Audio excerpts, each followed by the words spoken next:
대중교통 좌석시간 20분 제한 특별법. 이곳은 이상한 나라의 거담 제국이다. 김시진의 딸 김현수는 천안에 있는 시국대학교로 통학을 하고 있다. 총통비서직에 있는 김시진으로서는 딸을 인서울 아니면 적어도 집이 있는 수원에 위치한 대학에 다니게 하고 싶었지만 갖은 노력을 했음에도 수원에서 천안으로 다니게 됐다. 특이한 것은 대학 기숙사나 원룸을 마련해 준다고 했지만 딸은 거절하고 집에서 다니길 희망했다는 것이다.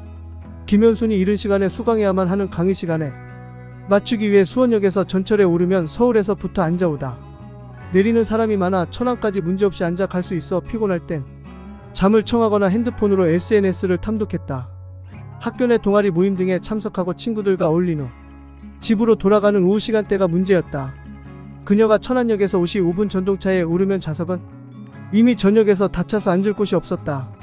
그리고 특이한 것은 천안역 이전에서 앉아오는 사람들은 거의 수원역 이전에서 내리는 경우가 없이 1시간여의 좌석 공간을 배타적으로 차지해버린다는 점이다. 그녀가 평택역까지 손잡이를 잡고 가다보면 다리가 저려오고 온몸이 뒤틀릴 정도로 식은땀이 쏟아진다. 물론 컨디션이 좋을 때면 1시간 정도를 서서 간다고 해서 특별한 이상이 생길 리는 없다. 하지만 학교에서 힘든 일이 있거나 생리현상으로 온몸의 컨디션이 안 좋을 때는 그 1시간 서서 가는 것이 지옥 같을 때가 있고 앉아서 하염없이 졸거나 핸드폰을 보며 휘죽거리는 사람들이 그렇게 미워질 수가 없었다. 김시진은 좌석기차를 타고 다니라고 하지만 그녀는 굳이 거부하고 한 가지 제안을 하였다. 자신이 요구하는 제안을 이자수 총통에게 한번 알려달라는 것이었다. Intermission. 몇 달 뒤 거담 제국에는 대중교통 좌석시간 20분제 한 특별법이 발효되었다. 이는 대중교통의 좌석을 동등한 운임을 지급함에도 한 사람이 너무 오래 차지하고 있는 데 대한 부작용을 해소하는 데 그 목적을 두고 있었다. 김현순이 천안에서 전동차에 오르며 차 안을 살펴보자 바뀐 부분이 있었다. 각 좌석 뒤편 위에 타이머가 설치되어 있고 20 미너츠 리먼라고 적혀 있었다.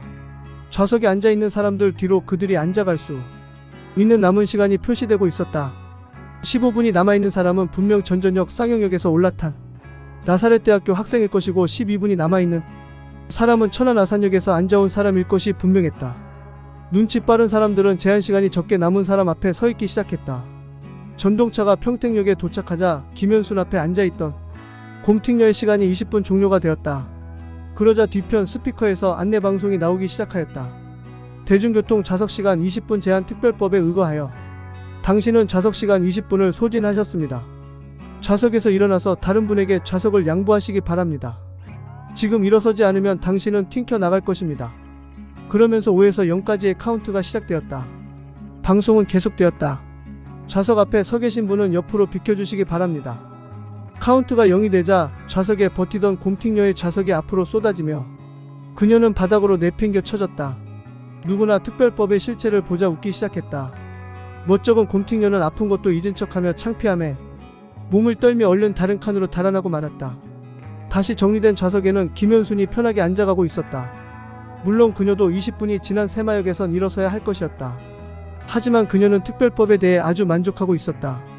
그리고 대부분의 사람들도 좌석을 어느 선에선 공평하게 점유할 수 있다는 점을 높이 평가하고 있었다. 독재 비스무리한 특별법 왕국의 이자수 총통에 대한 지지율이 높은 이유는 여기에 있었다. 대중교통 좌석시간 20분 제한 특별법 종료.